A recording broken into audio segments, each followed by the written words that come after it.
So today we're making Stollen, and Stollen is a classic Christmas time treat in Germany, and no one does Christmas like the Germans, so this encapsulates for me a really Christmassy, festive feeling. And the Christstollen is traditionally spiced, it's got fruit and nuts, and today I'm putting a log of marzipan, so something akin to Marzipan Stollen as well. We're making a recipe for 2 Stollen. That's because it fits really well into the standard mixer, and it means you get to keep one and gift the other. Let's make it. Into an electric mixer with a hook attachment, we just want to add our yeast to the milk and give it a light stir. So I'm just going to add them to the bowl. So I'm using instant yeast, so that'll mix directly into the dough, but if I was using active yeast, I would need to activate it. So let it soak in the milk for 5 minutes until it's fully dissolved. And that's just dissolving the outer coating of the dried yeast, which is part of the production process. So then I'm adding my flour, muscovado sugar. Then I've got my boiled sweet potato, which I've pre-prepared, frozen and then defrosted for the recipe. I'm adding a teaspoon of vanilla paste. This is going to lend so much incredible aroma. Then I need to zest half an orange. Adding spices, so cinnamon and nutmeg, salt, and extra virgin olive oil. So then we just want to mix this on low speed until everything combines. And then we can turn the speed up to medium and mix for about 5 to 6 minutes until we have a nicely developed dough.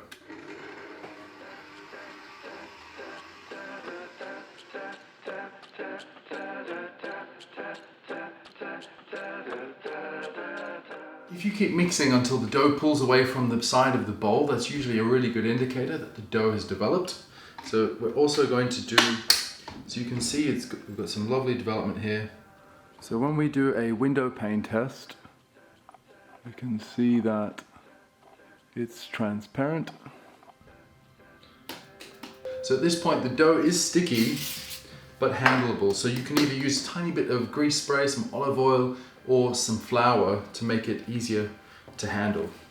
So I'm just going to spread my dough out nice and flat to fold in my nuts, my candied peel, and my rehydrated sultanas. You can do this all in the mixer, but I like to do it by hand. I think it's a little bit gentler and there's less risk of your fruit breaking up. So it is going to completely come apart, but as I'm working it on the surface of the dough, it'll come back together. So you see the fruit is going to puncture the dough. And I'm just working it, just kind of giving it a gentle knead. You can see it's loaded, full of fruit and nuts. Oh, it smells incredible.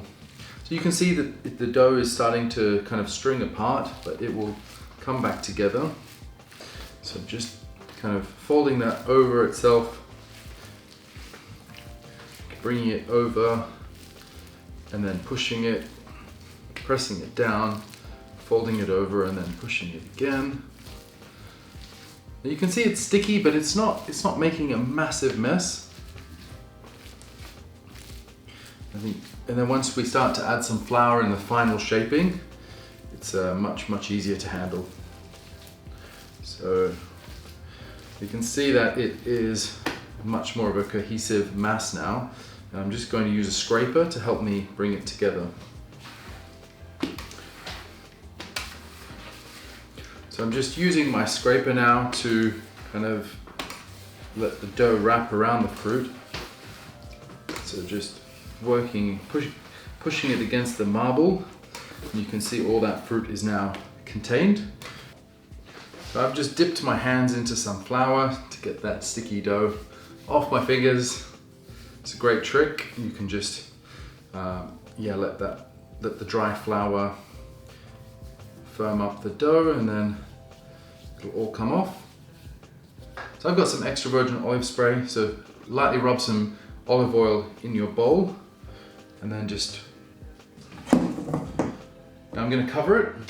I'm going to let this sit aside for about an hour until it's doubled in size. Some flavor is going to develop. We're going to aerate the dough and then we're going to use it.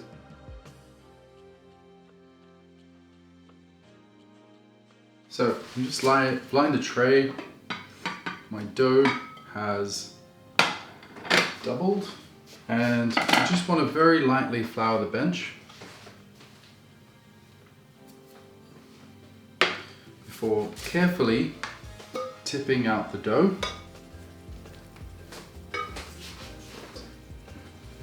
So we just want to very lightly flour the dough because we're up to the shaping part and we do need the flour.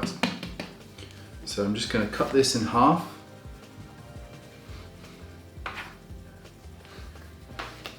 So that I have two 500-gram pieces. And I'm just pressing them into a nice rectangle and setting one aside while I roll one. So just, yeah, I guess I am continuously flouring my work surface. So we're rolling it out to 18 by 12 centimeters, nicely even. So we it's fine for it to be in this kind of rectangular oval. And I'm just going to grab marzipan. So this is one that I've made because I forgot to buy some. And I've used whole natural almonds instead of blanched ones. I've got this beautiful burnished hue to it. So I've got 200 grams here. I need 100 grams per Stollen. So I'm just rolling it out. We want our log of the marzipan to be the length of our Stollen. So I'm just rolling it alongside so that I get a lovely piece that will fit. So we want to place it around 1/3 of the way down. I'm using a brush just dipped in water and just moistening the surface so that the dough will stick to itself.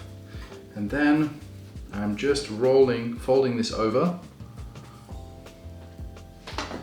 and then using my hand, you see I've got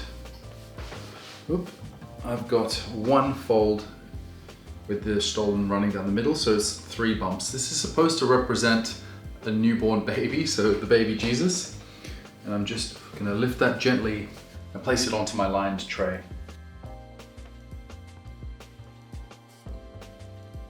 So with Stollen, we're not proofing in a traditional sense like we do for breads. We do want a somewhat denser, cakier crumb. And so we're going to let it rest for about 30 to 45 minutes to let it just relax, get a little bit puffy, and then we'll bake it.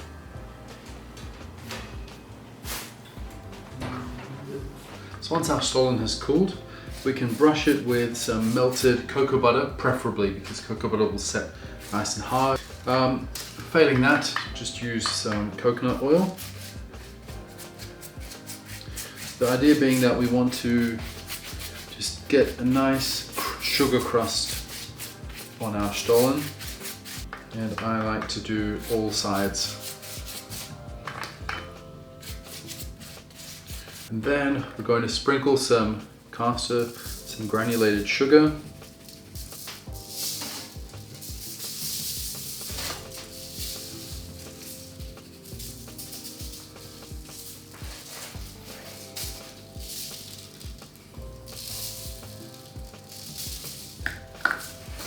And then tons of icing sugar. I'm doing it all the way around, so I'm just going to rotate.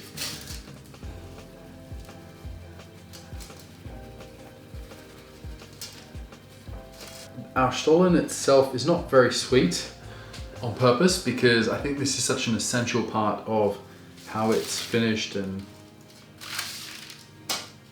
so I always like to have Plenty of sugar.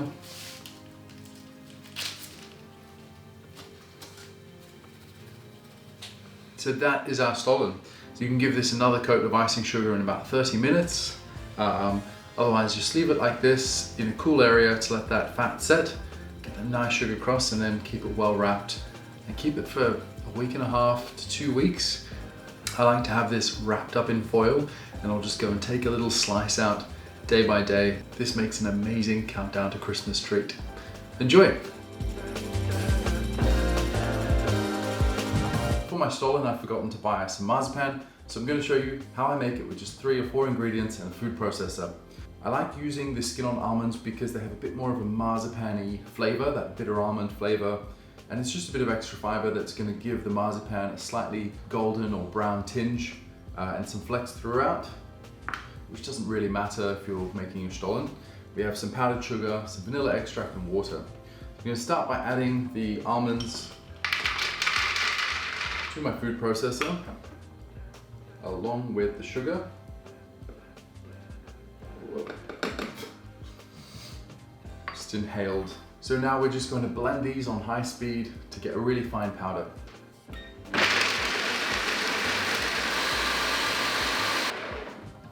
So we're just grinding this to a fine powder. You could, if you feel it, you can see there aren't many chunks. It's just quite fine and powdery. The next step is just to add the vanilla extract, and I'm going to just keep it running. When it comes to adding the water to the recipe, we're just going to add enough to get the desired texture. So that's why I like using a food processor or a blender where I can see what's happening. I do think a food processor is best for making marzipan. So just as I run the machine on high speed,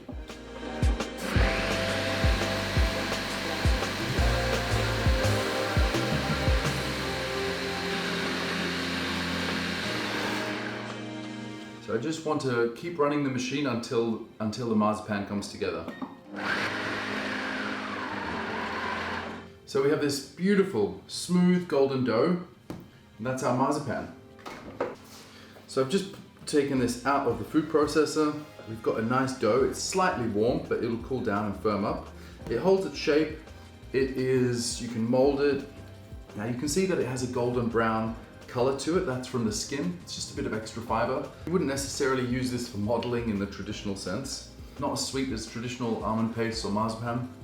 When you use skin-on almonds, you actually have to use the amount of water in the recipe, but when you're using blanched almonds, you will want to actually hold back a tiny bit because there's not as much fiber that's going to soak up the extra water. So I'm just going to wrap this really well in some plastic wrap until I'm ready to use it.